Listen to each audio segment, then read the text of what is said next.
Hello, my name is Ian Beabout, and welcome to my YouTube channel. Today, I will be joined by three guests. So we got Gavin Wallace-Ailsworth, the drummer of Bent Knee, with us. Joining us from Rovigo, Italy, is my friend Jocko, who is the Zappa expert and fact checker.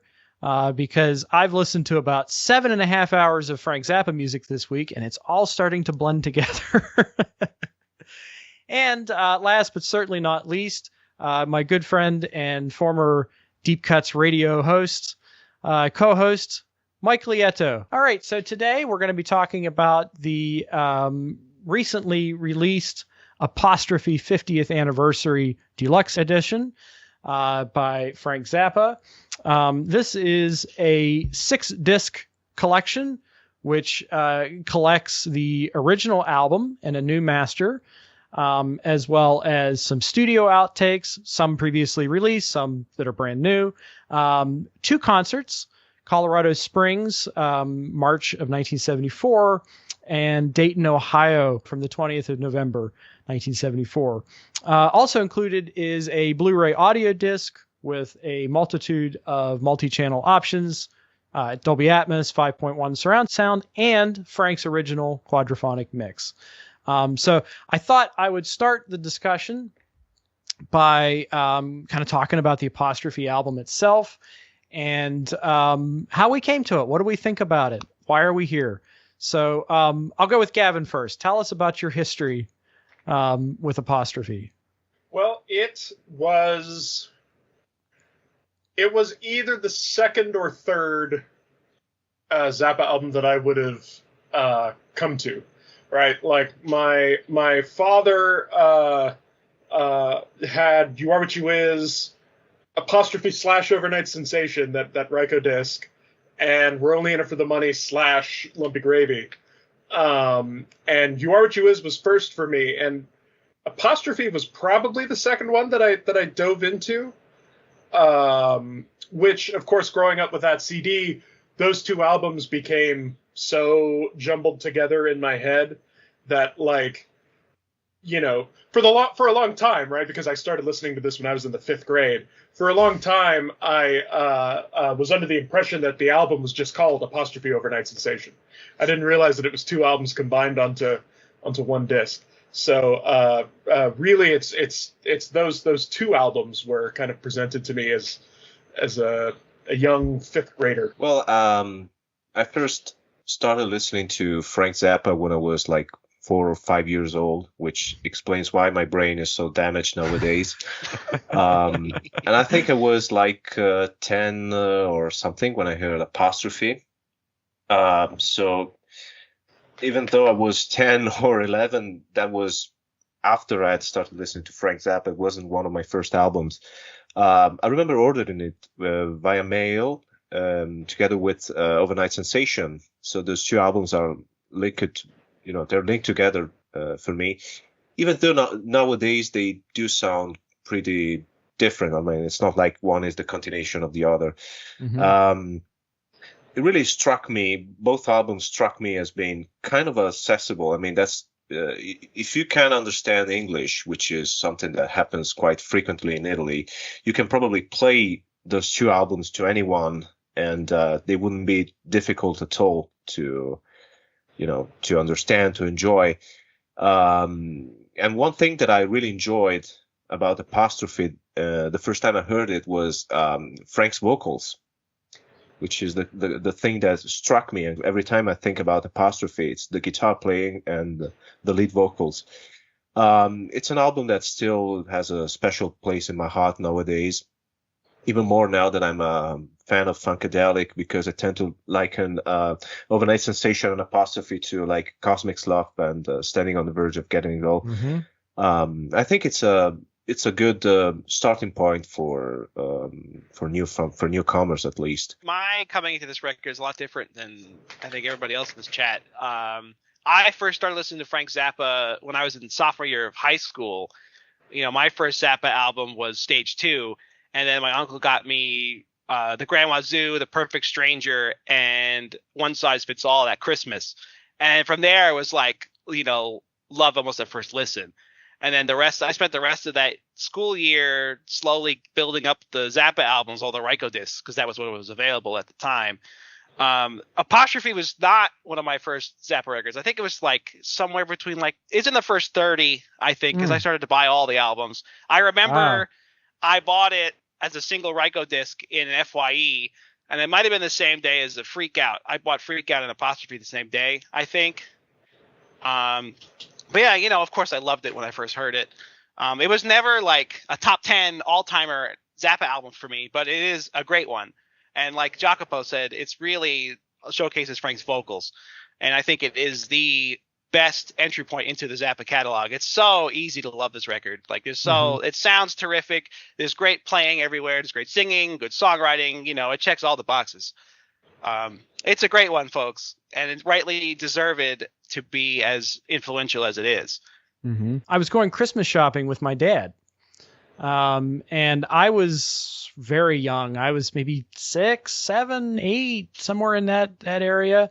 And he had the Ryko disc twofer with Over-Nite Sensation. So again, my brain has always melded those two together incorrectly.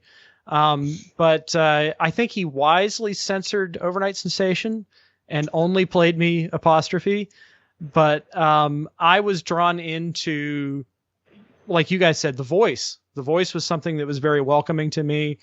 I was drawn into the humor, the absurdity of it, the guitar playing, a lot of the backing vocals. And I remember thinking that, Don't Eat the Yellow Snow itself was hilarious. And so that was like, that kind of drew me into it because I was laughing. It was entertaining. But I remember by the time we got to St. Alfonso's Pancake Breakfast and Father Oblivion, being kind of bewildered, but not quite sure where I was, but still on board, still enjoying it, still hearing something that was really fresh and interesting to me. But it was really Cosmik Debris. That was the song that just kind of brought me to a sense of, oh, okay, this is one of the coolest things I've ever heard. And when I battled childhood asthma, and so when Frank says it'll cure your asthma too, so sarcastically, it was like, oh, something I can relate to in this. So that was my way in. And I didn't hear Over-Nite Sensation until probably 5 or 6 years later when I was a little older. But when I finally did, I was head over heels in love with Frank. That was my way into the music. That reminded me on that Ryko disc. I do remember when I was 5th grade, so 9 years old, around there. Yeah, about the same age I was. My father was like, yeah, you can listen to this album, but do not listen to Dynamo Hum. So for a long time, and when I Chic Your Booty was the other one he had too. And when I started listening to that, he was like, yeah, you can listen to this album, just do not listen to Bobby Brown. So for a long time, those two songs were like, oh, wait, I can't wait until I can hear them. Yeah, let's start by talking about disc 1 of this collection. So disc 1 is the original album with a new master. So did you guys have a chance to listen to this new master? I'm mostly interested in the Atmos mix, so I didn't really listen to it. Does it compare favorably to older masters? Yeah, for me, so I have, besides this set, I have the Ryko disc and I have a 74 pressing from somewhere in the States. I don't know if it's an original. I don't think it is. It was a gift from my old neighbor. I think this sounds like loads better. Like this is that right? Super clear. Yeah, I think for me, the main difference, I wrote in my notes here, sorry, is like the presence of the presentation. Everything is clear. Everything is nice. There's no muddiness or anything. It's just crystal clear. You can hear everything nice and well. I think this is the best that Tom Fowler might sound on a studio album. Like his bass sounds ridiculously clean in this whole thing. It really makes the rhythm section especially shine among everything else going on in this album. Like, Tom Fowler, all the bass and drums sound amazing on this record. And there's a lot less reverb too. Like for me, the biggest surprise was like Excentrifugal Forz. Like that, I remember mostly from the Ryko disc. I guess Frank must have added some reverb or some other stuff because it sounded like a completely new song to me. It's a different mix. On this. The Ryko was a stereo reduction of the quadraphonic mix hit with reverb, so it's a completely different mix. especially on that song. Wow. That's where it's really noticeable. Yeah, it Because sounded on like a the- different song. Yeah, because on the Raiko, like the beginning of the song, on the Raiko you can hear the violin more than the guitar, and on the original mix it was the opposite, or maybe it's vice versa. I can't remember, but yeah, Yeah, because when I think of that song, I think about that. You know, the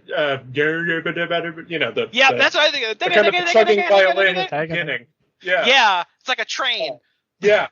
Yeah, and I actually see. I forgot, Mike, that your previous version was the '95 version. Yeah. And I was digging through my CDs because I thought I still had that, and apparently I either sold it or it got lost in the move. But I compared this to the 2012 disc. And I believe this and the 2012 disc, I think Joe Travers said, are the same source. yeah. Or I think- 2012 master, I meant to say. Okay, there are various versions of this title. Like the first digital master was the quadraphonic reduction. And then in 98, they did a special version, AU20, I think it was called. The gold disc. Yeah, the gold disc. Yep. And they used a master of the original mix, which sounded pretty good, actually. It did have some tape defects here and there. I think there's a wow effect on one of the tracks. I can't remember which one. Cosmik Debris, maybe. Then in 2012, Joe pulled up the original master tape, and they did it again in now. I think the 2012 and 2024 are great versions of the title, like most likely the best sounding versions you'll ever find of this. But I haven't compared them. Yeah. I don't know which one is best. I think you're probably set with either in this case. That's my opinion as well. I think the differences between 2012 and this one are very small. And because I A/B'd them, and I felt that this master was a little bit louder, but I didn't hear compression. It was like a good loud. Yes. And then I compared, because there's a version on the Blu-ray of the Bernie Grundman, the new master. And I compared it to the one on the CD, and it's not as loud. It's much quieter. So I'm not sure there's much difference between this and the 2012. But if you don't have any other copy of this album, this is a perfectly good version to have. I had in my notes that a good alternate title for Apostrophe would be Bolic and Elsewhere, because the album is essentially constructed from side one is mostly December 1973 Bolic sound, which contradicts what I said on my review, because I had read that Don't Eat the Yellow Snow was in the Overnight Sensation sessions, but I think we've determined that Cosmik Debris may be the only song that was a leftover. I think from so. Overnight Sensation. Yeah. Because this whole thing, I was thinking about this, and this whole thing really just doesn't make sense to me, because I think the May or June date comes from Crux of the Biscuit, the booklet, and I don't believe that, and it wasn't reprinted on the new box set. Yeah. The reason it doesn't make sense to me is that, first of all, on the December 73 session, Frank says that's the first attempt to record Don't Eat the Yellow Snow. But the main song, Don't Eat Yellow Snow itself, had a very different arrangement back then in May and June. So they would have recorded it with that arrangement, which is the one they recorded in December on the Roxy performances. So what I believe they did was re-record that little fragment of the session later on, and then Frank edited it back in. There's actually a moment on the, this doesn't prove anything, but there's a moment on the documentary, the classic album documentary. Joe is showing up the tape of the Don't Eat Yellow Snow suite, and it shows the camera that there are two different kind of tapes, because Frank picked something from a different session and spliced it in, and it's a different brand of tape, and he says it wouldn't play. This doesn't prove anything. but I mean, it doesn't prove that the first part of the suite was recorded back in May. But I just felt like mentioning it could have been useful. To me, it sounds like Frank mixed out Chester Thompson. I was wondering about that. I was wondering about that. And Chester is not credited on the Apostrophe album, so there you go. So it's only Ralph Humphrey on side one. Yeah. Okay, I was wondering about that. I can definitely hear Ralph Humphrey because the two of them, had a very different drum style, and that's definitely Ralph. Yeah, that's interesting because I was listening to the album last night and I thought I don't hear two drums. It could be more evidence of some of the tape coming from earlier also, because Ralph was the only drummer until the Roxy band. Right. Chester came in. But the same session was released on the Roxy Performances, and it's two drummers there. There's two drummers, yeah. Yep. Yeah, you can hear that it's the same basic track. I mean, the bass is exactly the same. There are some little details. The laughing. So I think, the laughing is what is like the immediate connection for me. Yeah. And that is an imitation of Ruth Underwood's laugh, by the way. Yeah, it is. Which I find very entertaining. Wow. It appears in cheapness too. Yeah. Ruth, they're making fun of Ruth. I think Frank just mixed out Chester for whatever reason. Maybe he didn't think it was necessary to have two drummers on that particular track. Basically, you said that an alternative title for Apostrophe could have been Bolic and Elsewhere. And the Elsewhere part is mostly on side 2, right? Right. Because Excentrifugal Forz is basically a jam that was later overdubbed and stripped of all the elements except for the drums. And then we have, the thing with Jack Bruce, the title track, the overdubbed demo with Uncle Remus, the modified version of I'm a Rolling Stone. I mean, the theme of the side 2 seems to be old material that was completely reconstructed and represented, which is an interesting concept, I think. And it's something that, of course, Frank did all the time. Yeah. It puts it in a similar category as Chunga's Revenge. Absolutely. Absolutely. And I think the only reason we have an Apostrophe box set right now is that because it's such a high seller and such a beloved album among fans.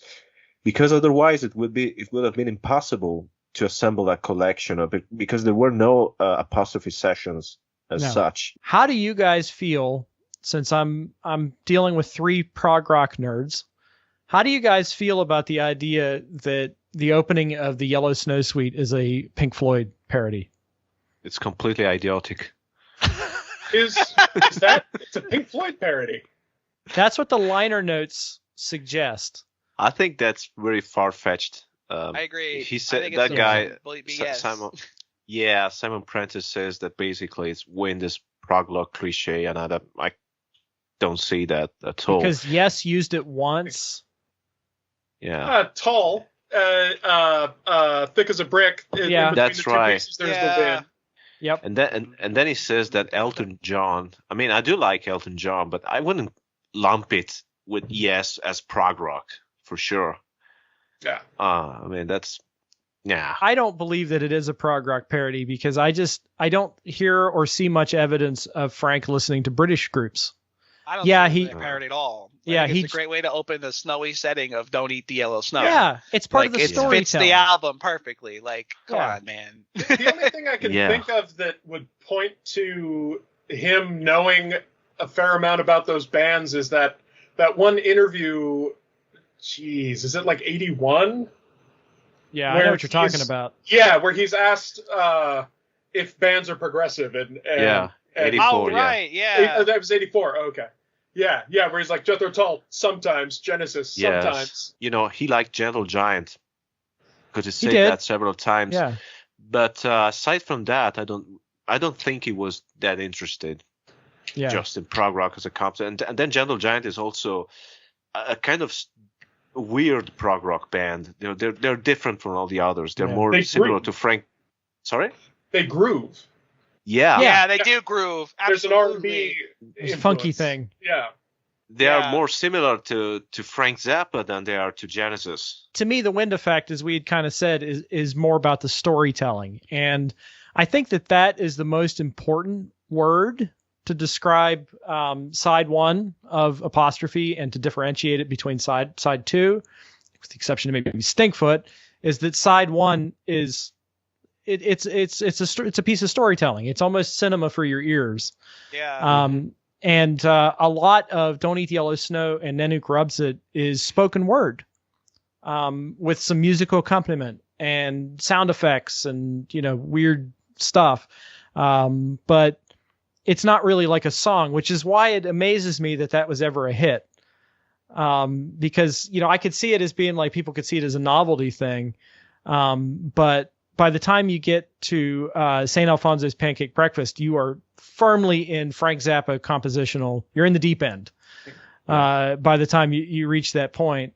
And speaking for me, I think this is my favorite sequence of the album, is going from St. Alfonso's Father Oblivion into Cosmik Debris, because this is the iconic Ruth Underwood moment. Ugh. When she comes in with that vibraphone Rollo figure. interior, yeah. The Rollo, Absolutely. the Rollo interior. That is, to me, that's the iconic moment of this album. That and Talking to the Dog on side two. It's a masterpiece for sure. That clip of her, I think it's from the classic albums. Yeah. Where she plays it again and says 3 mistakes, one for every decade I haven't touched the music. Yeah. That I watch that every now and again when I need a little pick me up, because it's just so Jaw dropping. she's so incredible. what? Yeah. Yeah. I'm still in love with Ruth Underwood, by the way. Me too. Oh yeah. Also, maybe part of why Don't Eat the Yellow Snow was such a hit is it has one of the greatest and most infectious bass lines I think ever put on a record. Like that 7/4 bass line is so cool every time. Like every time it's like, okay, I'm into this now. You sit back and just enjoy the story. It's a good way to suck you into the story. Like the Don't Eat the Yellow Snow suite is also, like you said, one of Frank's finest storytelling pieces. Yeah. It's right up there with Gregory Peccary and Build the Mountain is storytelling of the highest order as far as Frank goes. It's a story with a lot of eyebrows. It's more accessible too. It's easier much more to follow. accessible. Yeah, it's much more accessible. But his stories they're surrealist. Yeah. And there's a sense of absurdity to it all. But I like that you mentioned Gregory Peccary, because you see that theme of being ripped off by a guru. You go in search of some sort of truth, and you just end up blowing a bunch of money. You see that come back in Cosmik Debris, and maybe a little bit with St. Alfonso. Maybe there's a little bit of that too. Not sure about St. Alfonso, because that is based on a commercial. There's the interview on Crux of the Biscuit. Frank was parodying a commercial that he thought was cheesy, basically. Yeah, but I mean, in the story, he has to go get his eyes figured out, so they send him to, St. Alfonso. You got to go to his parish. Yeah, there is kind of echoes of that. Like, go see this guru, and then it's a bad end. We didn't talk about Father Oblivion too much. Well, it rocks. Yeah, that's one of my Humphrey. favorite moments. Ralph Humphrey is what we say about yeah. that. It's The Ralph rhythm Humphrey. tracks. Oh my God. Yeah, the rhythm tracks are something, and even some of Frank's guitar playing is really impressive to me on that track. Absolutely, all of Frank's guitar playing on that track, because it grooves. Mm-hmm. Absolutely grooves. I just want to make a public service announcement here, because when they played the Yellow Snow suite, like in 78 or 79, as you can hear on You Cannot on Stage Anymore Volume 1, they played a little bit at the end after Father Oblivion. They played Rollo, which is like the fifth unofficial part of the suite. And the public service announcement here is because Wikipedia used to say that there was a version of Rollo recorded during the Apostrophe sessions that Frank didn't include. And that's absolute bullshit. I mean, Really? The public service announcement is Frank Zappa's pages on Wikipedia are chock full of mistakes like that people type because they haven't had anything better else to do. So if you're a Zappa fan and you're watching this video, please help us fixing that. Yeah. That's what I wanted to say. Rollo wasn't recorded until the live thing, right? Because it was a full piece with the 72 Petite Wazoo. Yeah. Then it was shelved and sort of morphed into parts of it were morphed into this, and There's a then version it of, appears later. There is a version of Rollo recorded at Bolic Studios on the Roxy Performances, but that's a different kind of Rollo. It's a bebop version of it. Yeah. So it's Right. basically, it's wordless anyway. It's not instrumental, but it's wordless. And I don't think Frank was going to fit that into the Yellow Snow suite anyway. I mean, it doesn't sound to me like that. So yeah, no full version of Rollo as we know until 78 that I know of. Unless there's a Interesting. tape in the vault that for some reason escaped us. To me, Cosmik Debris is one of the most George Clinton-esque songs in the catalog. Yes. And my shorthand Frankadelic to describe this song and songs like Pygmy Twilight and what was the song that? Oh, I'm the Slime. That's another I'm the one. that you Slime. could- Yeah. Yeah. When I saw George Clinton for the first time, and they were, he was finishing out. Oh, jeez, I forgot what song it was. Cosmic Slop. Cosmos Slime. Must have been Cosmic Slop because he finished it with a tease of I'm the Slime. Yeah. That's Yeah. awesome. But I think it's like since like the 90s that he plays the little bit of I'm the Slime at the end of Cosmic Slop. Okay. I have yet to see where he started to do that, but it would be cool if it started doing that from in honor of Frank's passing. George Clinton absolutely loves Frank Zappa. I mean, if you listen to the track, Jimmy's got a little bit of bitch in him. Oh, yeah. It's a great song. That sounds like Frank Zappa. It sounds like a good Frank Zappa song. Yeah. Yeah. The opening of America Eats Its Young, kind of, I forget the name of the Oh, song. yeah. Kind of, it has this very Zappa quality to it. Also, it's ripping. Yeah. Oh, no head, no backstage pass could have been on Yes. Zappa's bench. Yeah, totally. Back to Cosmic Debris. This was, of course, a song that had been played live a lot as far back Yeah. as like, isn't there a 72? version 72? Yeah. He It's like Yes. the was when it earliest, premiered. Yeah. yeah, Yes, it's the it's earliest it's on version. on Little Dots, yeah. Yeah. And Tony Duran's slide guitar is great. I And Waka love- Wazoo too, yeah. I love all the various versions of Cosmic Debris we've gotten. The Roxy performances are interesting, but there's something about this studio cut that will always be my favorite.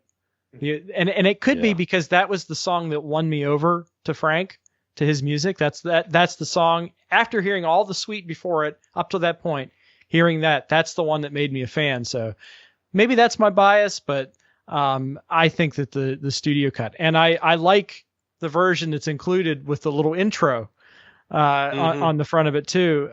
That's included on Crux of the Biscuit. So yeah, what a great classic Zappa song. It is I a think classic. I had the the- same effect with you. Sorry, with you as the '88 version on Best Band Never Heard in Your Life. That's my favorite Cosmic Debris. Love I think. Yeah, that's just forget it. It's just like this one. It's an absolute classic. Can't go wrong with Cosmic Debris. Yeah. The studio version has a scary quality to it that is missing from the live versions, I think. That's a Like, good point. Just the way Frank's vocals sound.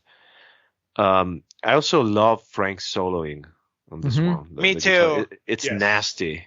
Yeah. And my favorite alternate, the outtakes that we have on the box set. I think my favorite outtake is the alternate take of Cosmic Debris because we get to hear another nasty guitar solo on it. Yeah, I'm with you 100%. Yeah. And before we get too far along, I thought I would take a moment and remind you to please like the video and subscribe to the channel. Also, don't forget to check my description because I have an Amazon wish list there. Okay, back to the program. You should probably talk about those tracks on side 2. I mean, because there are 3 of the most important tracks on the album: Apostrophe, Uncle Remus, and Stinkfoot in Sure. particular. Yeah. Sure. And I'm Well- a sucker for Excentrifugal Forz. That was an early Oh, favorite. I as a love- Right, kid. yeah, I love that Yeah. song. Yep. That's a deep cut. Yeah. Yeah. I was going to bring that up because I love how Frank's solo starts off and it almost sounds like Hendrix to me. And then his lead comes in and it almost sounds like he's doing like a psych rock parody. And then by the end of it, he just franks it. Yeah. He just franks it. He just franks it up. And that and the wordplay and yeah, One that's Yeah. a great Hammond song. organism is one of my favorite Zappa lyrics in the Well, whole thing. And do you understand? Well, I ask this question as if it's a widely popular thing, but do you know who he's referencing when he talks about Corla Plankton? I do. A little bit, yeah, I do. Corla Pandit, yeah. Corla Pandit, yeah. Corla Pandit, yeah. Who when I discovered that whole thing, or like learned about Corla Pandit, specifically in regards to like, I guess he would also play organ for a lot of like touring spook shows, horror shows in the 40s and 50s. And if you ever saw Tim Burton's Ed Wood, yeah, it's a favorite of mine. The scene where Ed is doing his kind of striptease in the Angora sweater and stuff, and he removes the veil at the end and his teeth are missing. That's Corla Pandit, actual Corla Pandit playing organ in that scene. Oh wow. It's the real Corla Pandit. Yeah, him and me could sing the blues. It's one of the rare Zappa tracks that was never played live, by the way. Really? Yeah. He never did that, yeah. I can't imagine how he could do that live. That makes sense, yeah. I This think song- he could have. Because He probably was being could Frank. have. Yeah. This song always is similar to me is like Evelyn the Modified Dog on One Size Fits All. I know they're like completely different musically, but they it was like this like somewhat silly like minute and a half, like I don't know, this like it's almost like a transition from one part of the album to the other. Like Evelyn kind of switches from Pajama People to side 2. This one kind of switches from Cosmik Debris into the rest of the earlier studio stuff on this album. Yeah. I don't know. It works as a transition. I think it's great, too. I love this song. I want to hear how it goes on, because there's obviously a hard-headed at the end. I want to hear what happens next. Yeah. Yep. And that's a strength of this album to me, is that it's only 32 minutes long. And so, like, when this box came out, I sat and probably played this album 4 or 5 times in a row. It was just so easy. Like, oh, let's listen to the quad mix. Okay, let's listen to the Atmos mix. Oh, let's listen to the stereo mix. And I just think that there's something about, by the time you get to, I'll put it on and I'll think, okay, I just want to listen to the Yellow Snow Suite. And then Cosmik Debris comes on. It's like, okay, I'll listen through Cosmik Debris. But by the time Excentrifugal Forz comes on, it's like, okay, you're in it. you're not leaving the record. This is the point of no return. And it slides right into that jam session, or an edit of a jam session. And I didn't realize that Frank Zappa fans didn't like that, because I've always loved the Apostrophe title track. Yeah, me too. Zappa fans with no taste don't like that. Frank felt like he was competing with Jack Bruce too much. Like Cream. Like Cream, that band was like 3 like gigantic personalities constantly competing, and then they exploded after Wheels of Fire. I'm not surprised. I have Godzilla fighting King Kong in my head. It's just like 2 titans slugging it out for our entertainment. And some poor drummer in the middle trying to make sense. Yeah, trying to hold it all down. And he does great, by the way, because the drum break in the middle of the song is one of the highlights. You can sing it. So good, yeah. Which is amazing because it sounds like in that extended jam tape that it wasn't even a break. It was just something he did underneath. And that really blew my mind when I heard that. Like, oh, damn, that wasn't even intended as a break, but it's just so perfect. Yeah, and that edit now, when I hear that on the new Atmos mix, that really stands out to me. Because I thought, wasn't there a note there? Because the guitar solo it's a hard cut, and then you hear that fill. But to me, I'm here with 3 drummers, so I'm sure I'll get a resounding yes. But a great fill for me is one that I can sing. Mm-hmm. Yeah, and I could sing that fill.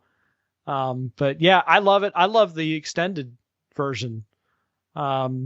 I think it's a lot of fun. So I've always been a big fan of this track. I like the extended version because it finally gives us an opportunity to hear that jam with good sound quality, because the album mix is just not very good. And I have this theory that it was probably mixed at Whitney Studios, which is where Frank mixed the Phil Maurice album, other stuff like Little Clanton Shuffle on the Hot Rod sessions, the 72 mix. And, that stuff always sounded like how the Apostrophe stuff sounds, very thinny, very weird equalization, lo-fi. So I have this theory Frank just mixed that jam there. And the first times I heard the album, I actually thought it was like a cassette recording. I mean, the quality of it's just not good. So the biggest kick I get from the new 2024 extended mix is that it finally sounds like it should sound. Absolutely. Yeah. I always thought it sounded really weird also. It's like a muffly effect to it. And I think it's just like, it's almost like out of place. Like it sounds kind of different than the rest of the album. You can that's the most obvious different session tune on the whole record. Yeah. But you're right, the new mix sounds so much better, the extended jam. Yeah. It sounds great. Finally. I don't know how that compares to the Atmos mix, but when I was listening to it last night, I thought, I can hear more detail in this. And that's the album edit. I can hear more detail in this than I ever remember being able to hear of every individual drum I could pick out. And again, that is a new mix, like the extended version or the unedited version is. I do love that Jack Bruce and Frank Zappa did something together, because Cream is like they're possibly my favorite band of the 60s. And whatever opinion I may have of Eric Clapton now or in the 70s, he was an amazing player in the 60s. He's actually on the stuff he plays on the Wheels of Fire live album or the Live Cream, the Volume 1, Volume 2. His guitar playing excites me almost as much as Frank Zappa's guitar playing excites me. Yeah. That's too bad that they didn't went further in that direction. But I like hearing Frank playing with Jack Bruce with this in mind, because I think Jack really played with what was one of the great guitar players of the 60s. So it makes sense to me that he would also play with Frank. I think they complement together pretty well, but I also think they wouldn't have been able to do anything else beyond jamming together, because too strong of personalities. So the next track, Uncle Remus, this is one that has appeared in a lot of different versions over the years, and kind of the epiphany for me was hearing the George Duke demo version, which is on the Waka Wazoo box set, because it's basically all there except for the vocals and some of the guitar leads. It's the same backing track. It's the same backing tracks, and this is a case where George Duke had a couple of songs to record, and Frank really liked this one, and he said, "Can I use it?" And George was like, "Well, you paid for it. You paid for the session. Why not?" So it's a rare example of a song that wasn't necessarily written by Frank Zappa. It was co-written, of course. The lyrics were written by Frank Zappa, but for a lot of people, this is their favorite song on the album. How do we feel about it? My favorite too. I love this song. It's gorgeous. It's wonderful. It's almost like follows the same ethos as Trouble Every Day. Right. But it's the then current, status, I guess. But it's a gorgeous piece of music. It's so wonderful. Yeah. It's a top 10 piece for me. I think in terms of the whole kind of Zappa milieu, Remus is I think in my top 10. Fantastic. Yeah. I think you guys should listen to the version George recorded on a 75 album called The Order Will Prevail. It's great. Yeah, it's a very different arrangement. It's like a ballad. It's very soulful, and it's quite interesting. He also did Echidna Sarf on that album. Oh, cool. Oh, wow. Yeah, it's very good. I think I was going to say in general that George Duke is one of my favorite Frank Zappa guys.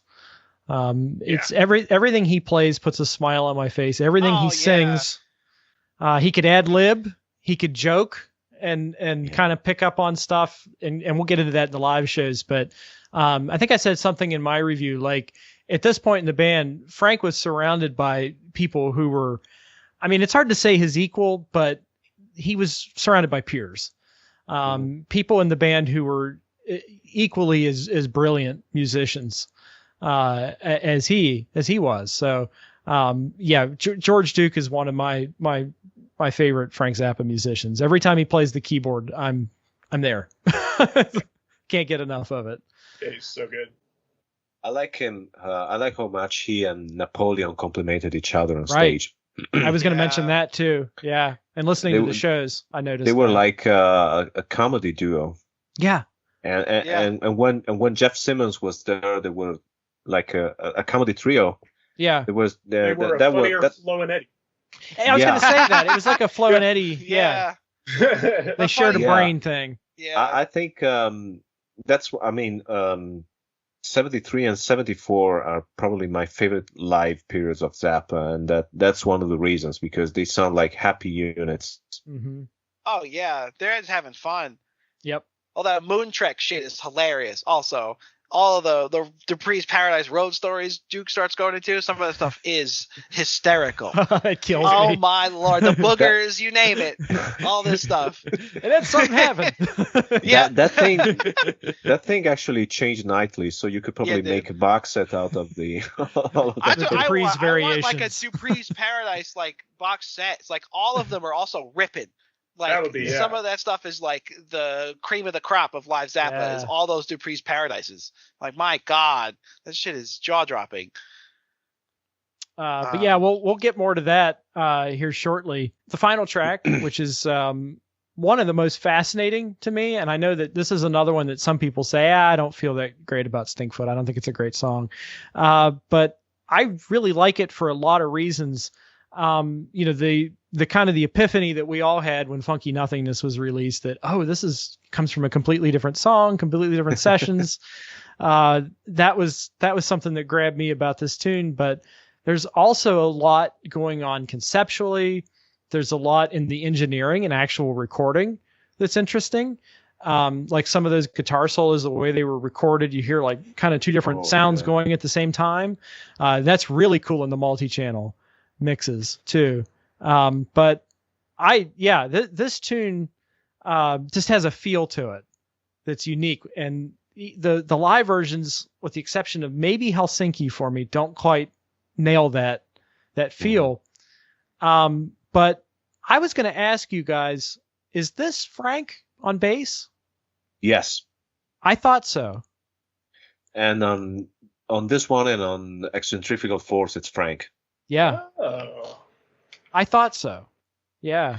Because he replaced Max Bennett's original bass track for I'm a Rolling Stone, which obviously wasn't fitting the music anymore. I'm surprised that you said that some Zappa fans do not like this one, because as far as I'm, the way I always knew was that this was considered the best track on the album, or at least the most important track on the album. So that's interesting. That's news to me. It's certainly my favorite. I mean, it's a song that you could play as a straightforward blues number, but Frank doesn't. It's really deranged in the arrangement, the lyrical theme, the production. So it's easy to listen to, but at the same time, it's quite original. Mm-hmm. And of course, the guitar solo is one of Frank's best. There's like 3 solos in the song, and they're all different. And they're all great. They're all great. Yeah. And that ending. final solo, there's like 3 or 4 layers of things going on at the same time. And that outro solo, like you can hear the lower voices doing the poodle bites thing. And then there's like maybe some sort of pitched up vocals that are doing it as kind of like a round. And then you got Frank's solo, his climactic solo at the end of it. I think that's the best solo on the record, maybe. Because I love the way that album ends. Mm-hmm. When Funky Nothingness was released, that was the Zappa release I had been waiting for years. I know. I'd actually stressed Joe Travers himself. He emailed me before that came out. Anyway, when I heard I'm a Rolling Stone, we kind of knew that was probably an old track that was re-recorded, because first of all, Ainsley Dunbar is on drums. And then there's a video from like 81 where Frank is doing the sound check and he wants to play I'm a Rolling Stone.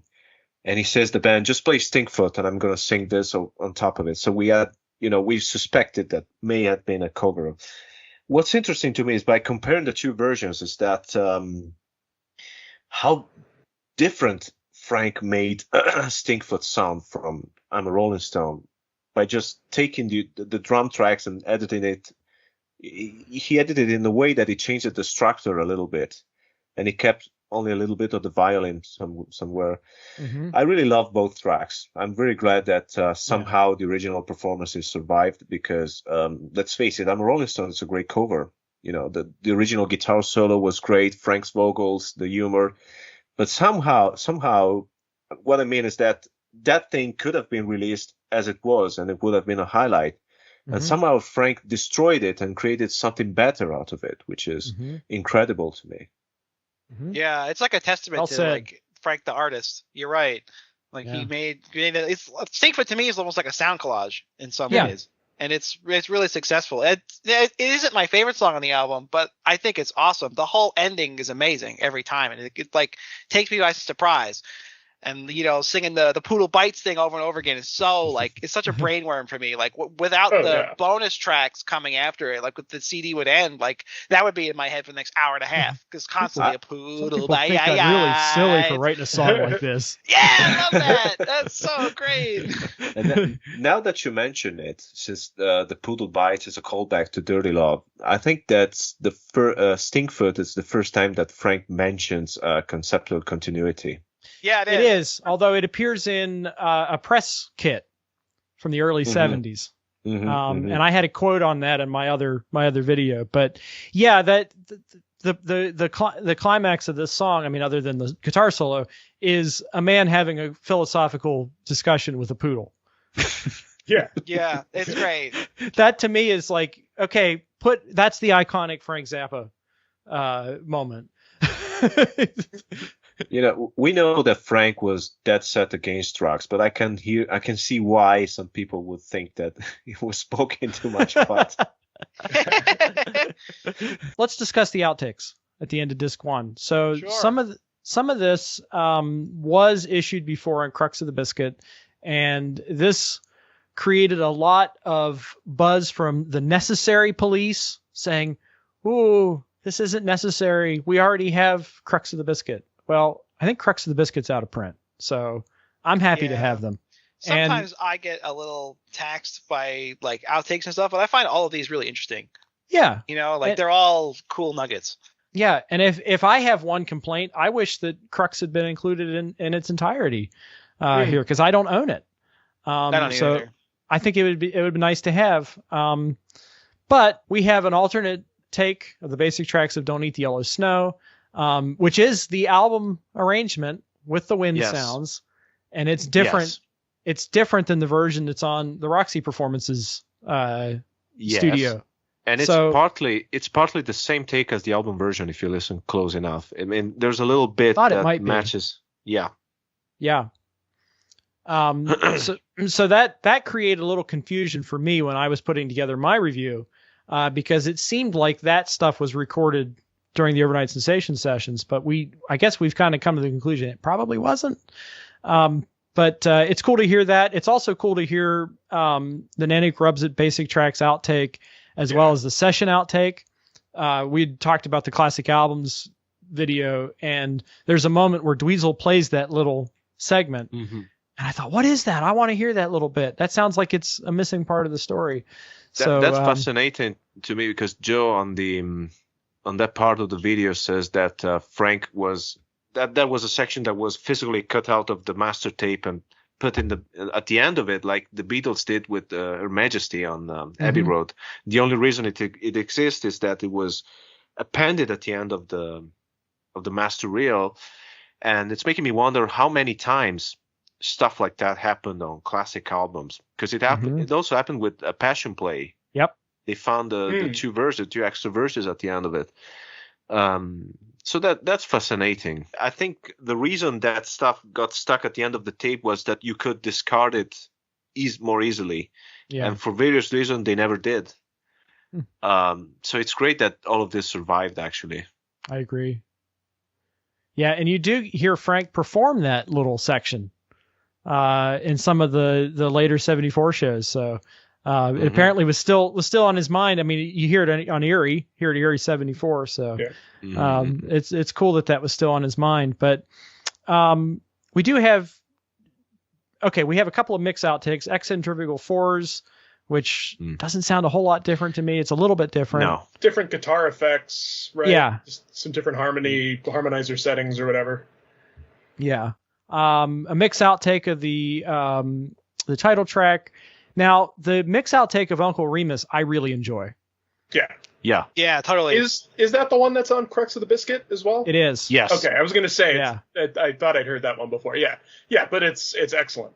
It is excellent. Yeah, it's like another chorus or another verse or something. There's a repetition of one of the verses. And more soloing, and there's interaction with the Ikettes. Boo, what was that? Yeah. I loved it. But I really enjoyed that version. So I definitely wanted to highlight that as a favorite, and I'm glad that got ported over from the other one. And then there's the piano and vocal mix of Uncle Remus, though, that we didn't touch. Yeah. That's super cool.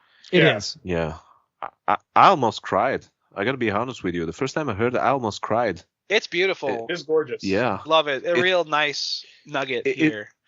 It's pretty hard to actually cry at something that says that, a lyric that says that he's going to knock the little jockeys on the rich people. But I almost did. Well, there's such a hopeful sense of renewal in that song of it's really unlike anything else in Zappa's catalog, I think. Yeah, it's very unique, and like we said before, it's so beautiful. You know, how can it not touch your heart a little bit? For me, this set has somewhat two aims. One is to celebrate Apostrophe, obviously, and the other one is to somewhat showcase the 74 bands, or at least 74 live, because you get the first one, Colorado Springs, we're going to talk about in a minute, which is a really transitional and interesting lineup we've never heard officially in the catalog. And then there's the celebrated and incredible Fall 74 band, where everything lines up, and it's their last gig before Tom Fowler breaks his hand, and Bird Legs and a few other people are subbing for him before the end of the year. So disc 2 and 3 is the Colorado Springs show from March 21st, 1974. This is the transitory lineup, which is between the Roxy Band of December 1973 and the 10 Years of the Mothers tour, which is around May and June of 74.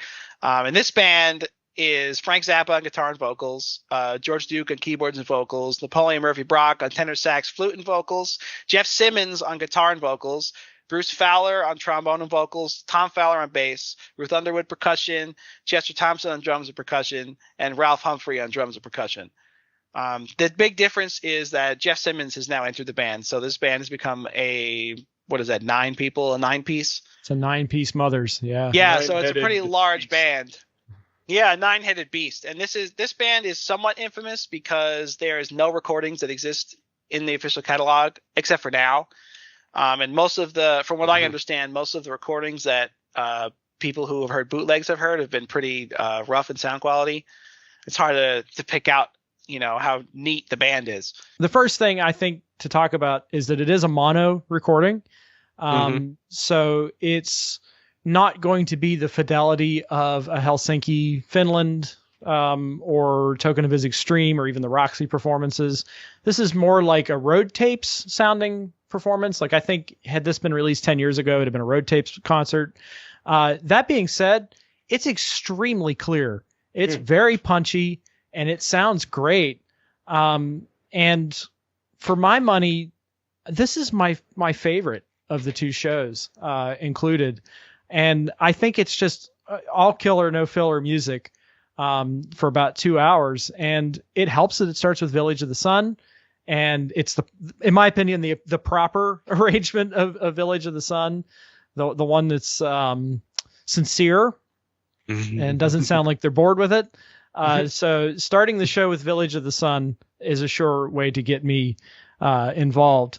But I thought I'd also mention that I love hearing the early version of Andy called Is There Anything Good Inside of You? I love hearing Florentine Pogan, and any opportunity to hear the King Kong Chunga's Revenge, Son of Mr. Green Jeans medley, I'm all here for.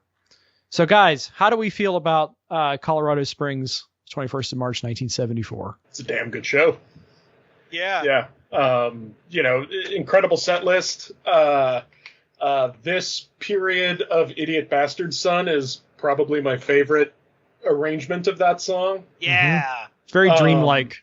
Yeah. This band is kind of like it's almost like the Roxy Band again, but there's a lot of new stuff and a lot of transitional stuff. Like I think a lot of the stuff that's on this particular concert is kind of like like I said before, transitional. It's like a shift from the Roxy arrangements to the Fall 74 arrangements of stuff with some new songs. You get what is it? Andy. And Florentine Pogan. Florentine Pogan, that's the word. Yeah, both of those songs premiere on this band. And it's very cool to hear those songs, especially Andy. I think Andy sounds really neat here. Yeah, that's this particular arrangement of Andy is, I think, the closest thing Frank did to actual prog rock. That's a great point. That. Yeah, it's extremely proggy. Is There Anything Good Inside of You was a complete revelation for me, because it's one of those things that it blew my brain, and I'll never hear Andy the same again, because that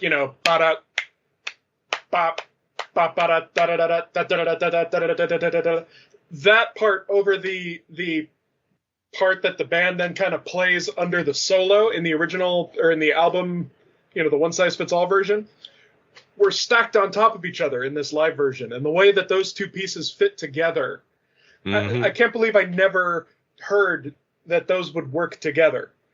And hearing them finally sitting on top of each other was like, oh my God.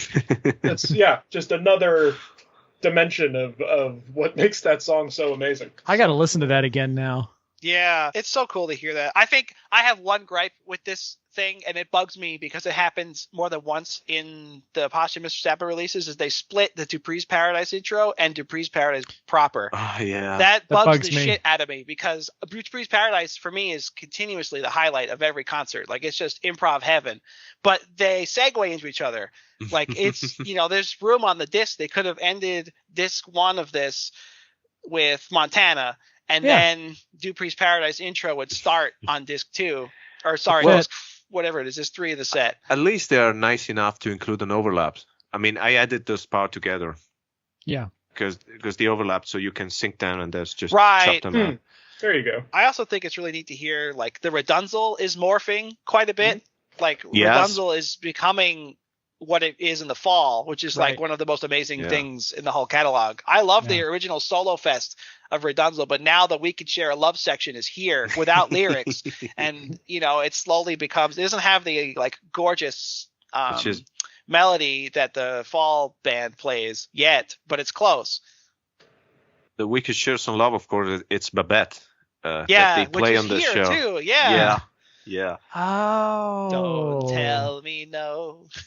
It's fun to hear. That song's a little long for what it is, but it's also a lot of fun to hear that. It's one of It's one of the sickest Zappa lyrics. It's pretty Dog loves wild. What was that guy Perellis up to anyway? Perellis. We're best served not talking about this too much. For me, a highlight again is Bruce Fowler. Like, always. He's one of the best mothers for me. I adore Bruce's trombone playing, and he's all over this, like, sounding killer on Dupree's Paradise. On the Inca Roads bonus track, which we'll get to, I'm sure, very soon too, rips an amazing solo in there. He's just all over the place. A true god of the trombone, as they say. Yeah. And this is a great approximate too. Yeah, it is. Yes. Another Frankadelic. That's more interesting than the Fall 74 versions, which I still like, but the one where they start with the theme, then the dance, then they sing. I think this version, great on the film. It is. This version is tighter to me. I like it better. It is. Yeah. I've been collecting Frank Zappa tapes since, I think, the age of time. But this was always one of my favorite periods, like 73 and 74 in general is probably my favorite Zappa live period. And it's true that we do have only a few tapes of this incarnation, because they didn't play that many shows to begin with. The audience tapes sound okay for an audience tape for the 70s, but this is the first time we get to hear this in this quality, and it's a revelation. And I was actually reading an interview with Joe Joe and Ahmet from Super Deluxe, were basically, if I remember correctly, Joe says that this was basically the only usable recording of the tour because they had many problems. Like one of the vocal microphones didn't came on the recordings usually, like Napoleon's vocal microphone didn't came, or George Duke, so their vocals were not recorded. And then Frank's guitar was overdriven, so this was pretty much the only usable thing. And it's mostly a mono recording. Like I think the band is a mono, and then there's stereo ambience probably from the audience microphones or something like that. But it sounds pretty great. And actually, Frank had, the 4 tracks, they were a mixed bag in general. Like Halloween 73, the 4-track lineup was a stereo mix, a mono audience mix, and then the 4th track was empty. So you can't even mix that. No. And somehow those shows were released in such great quality. It's a marvel to me. Mm-hmm. So this is why I'm so excited with these new releases, because this is the kind of material that Frank wouldn't touch because of probably quality issues. And now we have the technology and the right people to work on them, and they sound beautiful, and they are all fantastic performances. I mean, I think the discography is actually richer by having this Colorado Springs show on it. I agree. Absolutely, yeah, beautifully said. Yep. It was kind of a revelation for me as well, because I think that I had sort of a not great opinion of the 74 band, but it was based on the Erie show, which I didn't like when I first heard it. And I will say I did rehear it for this discussion, and I was wrong. It's a great show. But you like Edinburgh, you like that. I liked Edinburgh too. But hearing this is one of my favorite recordings of this band, and I share your opinion. 73, 74, I think is some of Frank's best work. So I really enjoyed this, and I know that if you watch my review of Whiskey A Go Go, I was somewhat critical of the improvisations, and I don't always connect with improv like other music fans do, but there was not a single improvised moment on this concert that bored me. It all was riveting to me and felt part of the compositions. So, I'm a big fan of this concert, and I'm glad that it was included too. And just learning about how it was all put together makes me so much happier that it sounds as good as it does, because it is punchy. It's nice and punchy. It's clear. You can hear all the parts. I think if you play this for somebody, they may not know right away how that it was such a hurdle to put together. One thing that I want to mention was how well Jeff Simmons fits in with this his harmonica playing is great. Yeah. And his guitar playing too, because I think he gets lost a little bit on the floor at the years. I mean, he was a capable bass player, but it didn't stick out that much. Yeah. But here you get to he showcases his personality and his musical personality, and he's fantastic. And if you guys like Jeff Simmons, I really recommend you guys to listen to his Frank Zappa produced 1970 album, Lucille Has Messed My Mind Up. I love that album. Yeah. It's great. It's a great album. Because he is such a great songwriter too. I think this and Edinburgh are showcasing Jeff Simmons as the great musician he is for the very first time. Yeah. And singer too. He sings a little bit too, and he's great. He sings well. It is pretty well. And there's that great track on Erie, the bonus track, Get Down, when he does that Frank Zappa impersonations. Like, that's bring so the band funny. down behind me. That's fantastic. That's so funny, yeah. Yeah, I love him. And I love this band, and I love this period. I think this and Edinburgh might be my favorite released shows, Zappa release shows. And the 1970 Palladium 1973 from the Over-Nite Sensation box set is very close. It's just great stuff. One of the things I think that Joe Travers has done in putting this set together is really showing the contrast of the fall versus the spring bands. That's something that I think I didn't really understand prior to sitting down and listening to this stuff. It's like, oh, that's a really very different arrangements of things. But we should mention that there is a version of Inca Roads that starts this disc that is from the spring of 74. So it's not quite the epic arrangement that we find it in by the fall. Performances like Token of His Extreme. I'm sure we have an opinion over this early arrangement of Inca Roads, because I know I do. I don't think it's as hot. But it's not quite the lounge version. It's not quite, the masterpiece that is the later versions. But I do like that about halfway through it starts to kind of reach toward that fall version. So what do we think of this Inca Roads that starts the disc?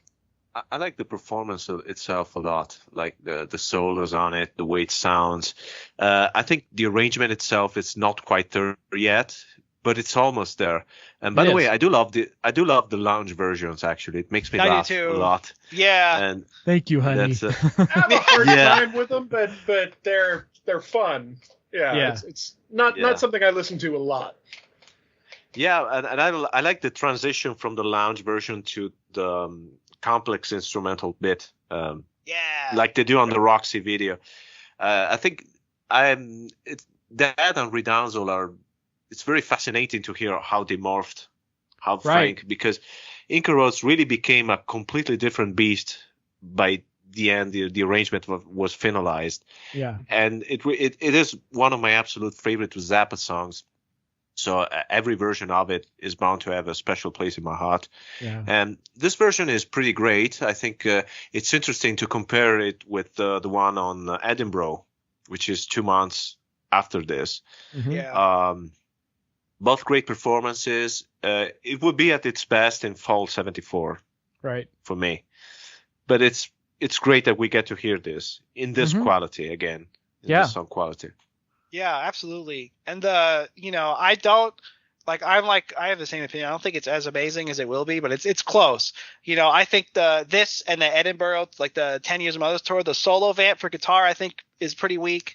Like it's kind of monotonous, and it doesn't. I don't think it inspires Frank to the amazing heights that he gets in the fall. But we do get like George Duke and Bruce Fowler soloing, and they both play amazing on this tune, and I love that. Like the second half is like the cream of the crop of this Inca Roads. That shit is amazing. Mm-hmm. Frank put bits of Approximate in Inca Roads. Yep, I think I caught that as well. Yeah, boom bop, to bop. Right? Yes. Yeah. Yeah. It's more obvious on the 88 version. Yeah. When they do that and they do Staying Alive. Yeah, it's great. So disc 4 and 5 is the Dayton, Ohio show from 20th of November 1974. And this is the classic 1974 lineup, the 6-piece, which is Frank Zappa, George Duke, Napoleon Murphy Brock, Tom Fowler, Chester Thompson, and Ruth Underwood. This is the last show of this year where Tom Fowler is playing bass, because the day afterwards he broke his hand playing football on some off time. And was replaced by James Birdleg's Humans. And Tom Fowler is heard off stage yelling the chord changes to Birdlegs while they're playing this material, which is quite a feat for both Tom Fowler and especially Birdlegs because of the difficulty of this material. That guy deserves a lot of credit for doing that. That's nuts. And what we have here is pretty much a iconic snippet of this amazing band. This is my favorite touring outfit of Frank's. The Roxy band are really close, and then maybe the 82 band, but this is like, for me, the cream of the crop stuff. I wish that the set was a little different, because I'm not a huge fan of Dynamo Hum and Camarillo Brillo. However, Inca Roads from this period is just like the best things to slice bread, but we do get that in other places in the catalog. I think for me, the highlight of the whole entire box set is Redownzel from this concert. It's a freaking masterpiece. It's unbelievable. My jaw was on the floor when I was listening to this. I cranked it up to maximum volume, was blaring it in my apartment. It was like, holy crap, this band is unbelievable. I just love everything about that recording. It's the cream of the crop. This show kicks butt. I do think the Village of the Sun, like we were hinting before, is not as great as the Roxy and the Colorado Springs arrangement because it's not as earnest. It's like lightning fast. It's like one of those things where Frank decided to speed the song up to double time, which becomes almost egregious in the 84 band, as I know a lot of people in the Zappa community hate. Double speed and then a reggae breakdown in the middle. Yeah, exactly. Fortunately, we don't get a reggae breakdown this time. Twirl that dread, Frank. Twirl that dread. That's right. This band has a sound, like a really iconic sound, and like as soon as I put the disc on for the first time, it hit me immediately. Like the tush tush tush. Like everyone has a relaxed atmosphere. This band can play anything. They're totally comfortable with Frank and with the material, and they're having fun. And like you can like that oozes off the recording, and I love that. That's just a treat for me. I enjoyed this show a lot. I didn't enjoy it as much as Colorado Springs, not consistently. I do think that there are certainly heights in this show that are incredible. One drawback for me is that I don't love this arrangement of Stingfoot. It's okay. Like Mike, I should say I do like Dynamo Hum, but I like the studio version the best. And this version isn't my favorite, and it's not my favorite version of Camarillo Brillo either. But other than that, the majority of the concert I think is fantastic. And I did mention also that the arrangement of Village of the Sun isn't my favorite. It kind of sounds like Frank's bored with it, and he's just trying to get through it. So I like the more sincere versions of that song. But the rest of it, there's not much that I could say. I think these are great versions of these tracks. What do you guys think of the Pygmy Twilight arrangement? Any chance I get to hear Napoleon Murphy Brock just really shred? You know what I mean? Vocally? Yeah. Yeah. I'm in. It's and that song, if you slow it down, it feels heavier, kind of like not to take us back to Colorado, but that Florentine Pogan, thank God he slowed it down for One Size Fits All. Absolutely. And turned it into like the big kind of big balls rock song that it deserves to be. Very majestic too. But it is majestic. I think that the slower Pick Me Twilight has its charms. Yeah. That's my favorite arrangement too. And my favorite version is Helsinki. Because Frank goes nuts on the guitar solo. That solo is godly. That's one of my favorite Frank solos. I much prefer the faster versions here. Is that right? Yeah, like the Edinburgh version is my all-time favorite version, and the Colorado Springs one isn't too bad either. And of course, the funky version on Roxy and Elsewhere. I think I like the funky version too. Sure. Yeah, there are earlier versions than that on bootleg, which are pretty fun to hear. I think the slow version is pretty good for what it is. The arrangement is fine, but the reason I like hearing those versions is because Frank's guitar playing is sick. And Room Service, it became a standalone track, but it's actually the coda to Pygmy Twilight. That's right. So it's great how they suddenly speed it up to that level of energy. So that works pretty well. So I do like it a lot, actually. We also get, I think, interestingly, the ending of the Yellow Snow Suite is very close to the record, which is something that's very uncommon live. I don't think any other band that played this material did that. I might be wrong in saying that, but I don't think so. They did like an abbreviated version into Rollo in the late 70s. And then before, the 73 band in like Sydney, Australia, they do the Margarine vamp, which is completely different than everything else that's on the recording here. It's great to hear Father Oblivion at tempo. That really made me happy. And I love all the little inside jokes, picking on Ruth a little bit. Ruth having to pee, yeah. Ruth having to pee. Oh, she can't pee temporarily. All throughout our show, Ruth has been thinking. I'm just sad they didn't do the proper ending to Father Oblivion, because here they do the Ridanzo ending at the end of it. But there's a tape from like October 74 where they try to replicate the studio ending of it with the little laugh. The studio version of Father Oblivion ends with the little marimba thing and then Ruth's laugh. And they do that on stage, but it's deadpan, so it sounds like ha ha ha. And I wish they had done that that on would have Dayton been great. Yeah. Vault 74, I think it used to be my favorite tour. I'm not sure it is anymore, but it used to be my favorite tour. And I don't think it has yet to be well represented on the discography, because let's leave Helsinki aside, because that's a studio. I mean, it's not a studio construction in the way that it's overdubbed, but Frank edited it. It put something together. The two shows that they picked for release, in one of them Frank was sick with the flu, and then Dayton, it's a good performance, it's a good representation, but it's not really far out. It's a short show. And my biggest pet peeve with it is that I'm glad, Mike, you mentioned Inca Roads, because my biggest pet peeve is that Inca Roads and Florentine Pogan are missing, which were pretty much, as far as I'm concerned, the highlights of that tour. Yeah, Florentine's amazing too. I forgot about that. They ripped the hell out of that song. This was basically picked because this was the last show with Tom Fowler, as you said, Mike. Mm-hmm. And this, unfortunately, answers a question that I had, that was whether the great Long Beach Arena show from New Year's Eve 74, which was the last show this lineup played, and Tom Fowler was back. That's a great show, and apparently, if Joe says so, it's not in the vault. And they played San Bernardino and California shows live, which they never did with this lineup. Whoa. Yeah. I was hoping we'd get that on a one-size-fits-all box set, but I didn't know Tom was back for that show either. I thought he was still out with his hand. Holy cow! No, that's the final show. I mean, they did that show and then finished the one-size-fits-all sessions, and then that band broke up. We should talk about the 3 bonus tracks after this, the 4: the TV ad, the single edit, Göteborg GTR, and Approximate Bale edit. Which the Göteborg and Approximate are Zappa edits. Mm-hmm. And mixes too, which I mixes, like. Which is awesome. Yeah, I like having those. Yeah. The Approximate floors me. That shit is amazing. I listened to that, I think, 4 times in a row when I first heard it. It's just, Furious Abandon. That band is playing with Furious Abandon. It's awesome. Well, it helps that the tape is sped up, by the way.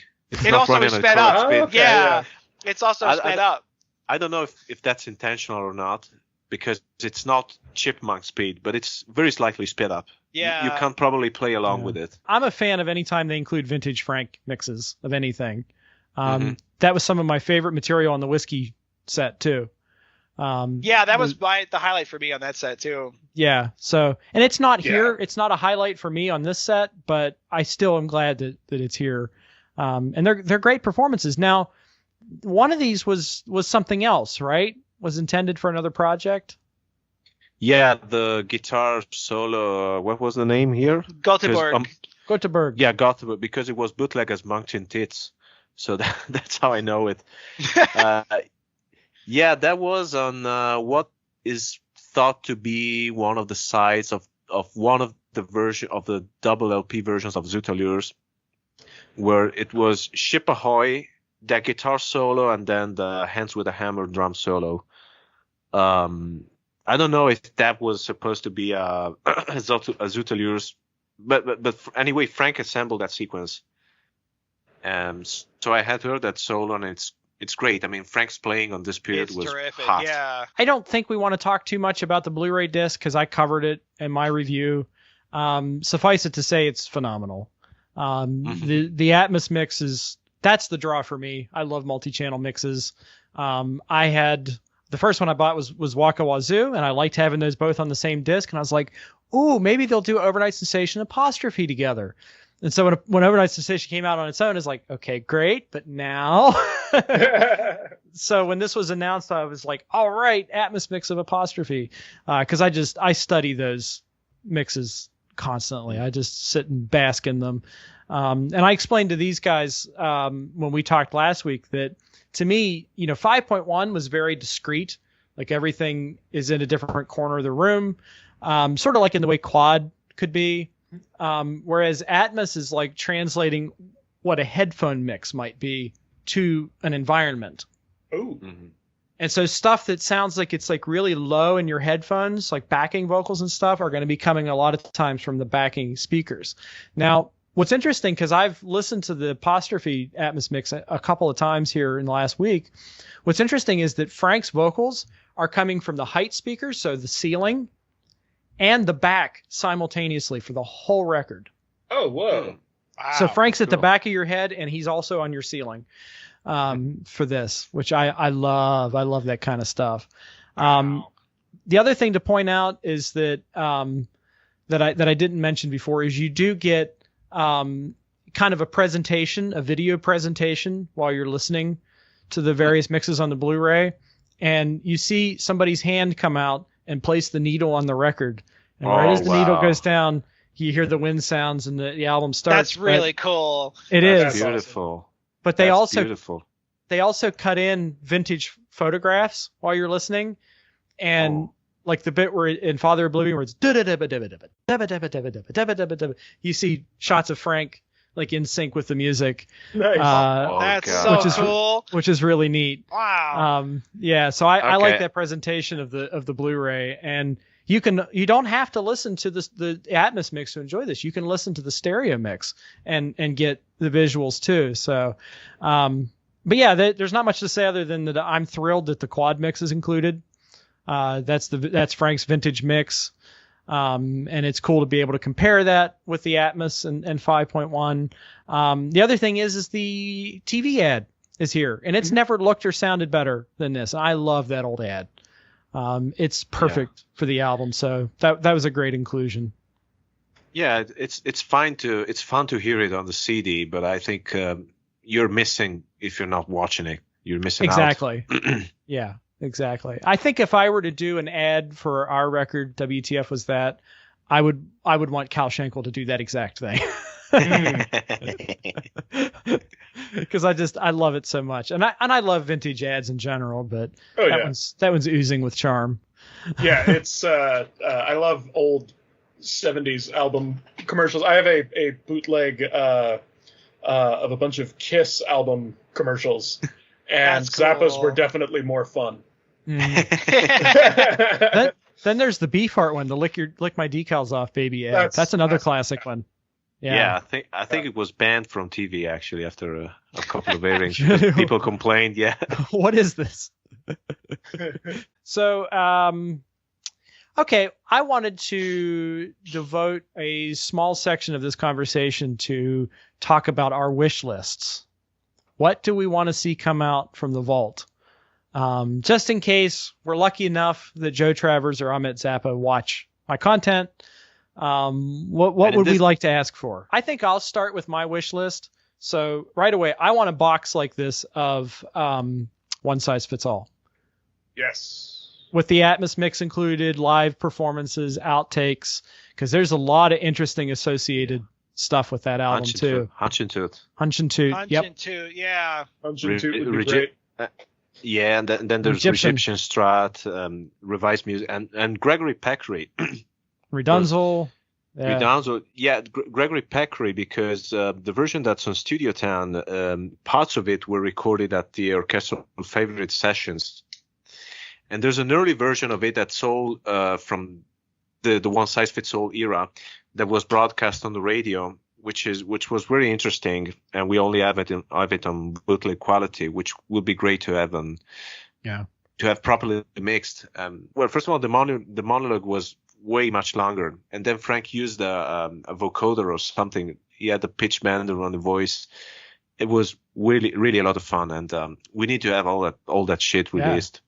So that's one, and then I want a Bongo Fury Beefheart box, and along with that, I think a Zoodalores box would be sweet. My wish list is a little different. I think I want a Jocko and I have talked about this before. I want an Italy 1982 box set because that's some of the best music that's ever been played by Frank and his bands.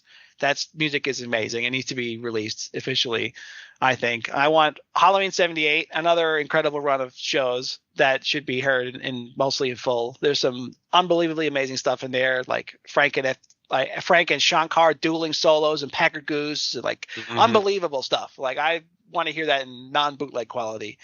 Please, that would be amazing.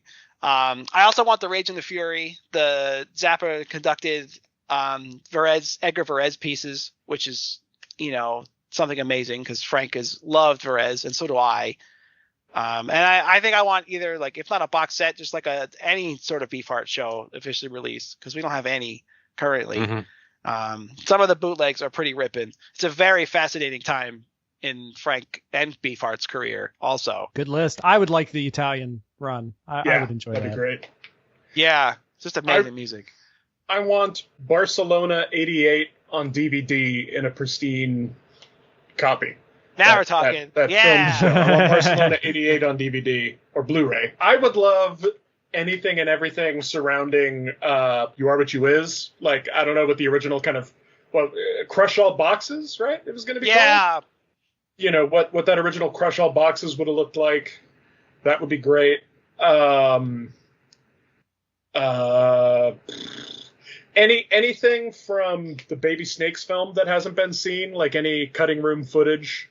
That would be good. That, I think that would be great, because cool. Baby Snakes was a big one for me when I got that on DVD. And I'll never forget seeing the trailer for the Roxy film back when that Baby Snakes DVD came out, and thinking, ooh, next year I'll have the Roxy films. That'll be great. And then, how long? But something terrible has happened. Yeah. Yeah. That was I actually sent an email, and I got an email response from Gail Zappa asking about those. God. Where is that? Where is that? And I wish I still had it. I'll have to find it somewhere. But Gail Zappa emailed me back. Wow. Interesting. Yeah. Crush All Boxes, Barcelona 88. Yeah, that's really all I can think of right now. Maybe a notarized apology for Thingfish. Oh my god. That's hysterical. But other than that. None of us won 84, by the way. I noticed that. Yeah. Oh, I forgot Thingfish box set with outtakes. That's what I want. Oh, there you go. Unfortunately, the original versions of all those songs from the albums they came from. Yeah. Right. I will drop a bomb here. Apostrophe Studios box set from 67, 68, or That'd be great. That would be massive. I would love that. Some 69 tapes. I think the Royal Albert Hall show deserves to have a release, and anything else that's related to the Burn Winnie Sandwich album and We Just Ripped My Flesh. I would really, really like more Zappa in the studio, which is stuff that you guys have already mentioned. So Zootallures, One Size Fits All, You Are What You Is. Some of the sessions from the Man from Utopia and Ship Arriving Too Late studio sessions, like The Radio Is Broken, all of that stuff. Then I'd say that 79 is Joe's Garage, of course, and then I'd say that 79 is mandatory, a live show from 79, because Frank really played some amazing guitar on that tour, and it had a really interesting set list too, even if it was fixed. And that's another. I'm gonna also go with an underdog here, because nobody ever talks about this. But Hammersmith 77, which was the Eddie Jobson band, Pink Napkins on Shut Up and Play Your Guitar is an extract from those shows, and I think it's different enough than Erie 76 and Philly 76 to deserve a proper release. Yeah, you're right. So, that combo is not available in the set at all, really, except for that. And I think the Jones Crusher part of it become leather. The Leather Goods solo is from that. Yeah, I'm trying to grow a chin to Broken Hearts, so for Assholes too. I really love to hear that, because I don't think I think Erie and Philly 76 showcase Bianca really well. Yes. But they aren't a good showcase for Eddie Jobson. I mean, he's almost you can't hear him at all on Erie. And I'm a big fan of Eddie Jobson, so that one would be a top choice for me. I'll add some more 74 material to that list, just to counteract the voices that say no more 74 material. Because I want the TV special that we talked about. Yes. I want the Helsinki box. Those shows unedited, because I find Helsinki, you can't do it on the stage anymore, Volume 2. I find it frustrating. Brilliant but frustrating, yeah.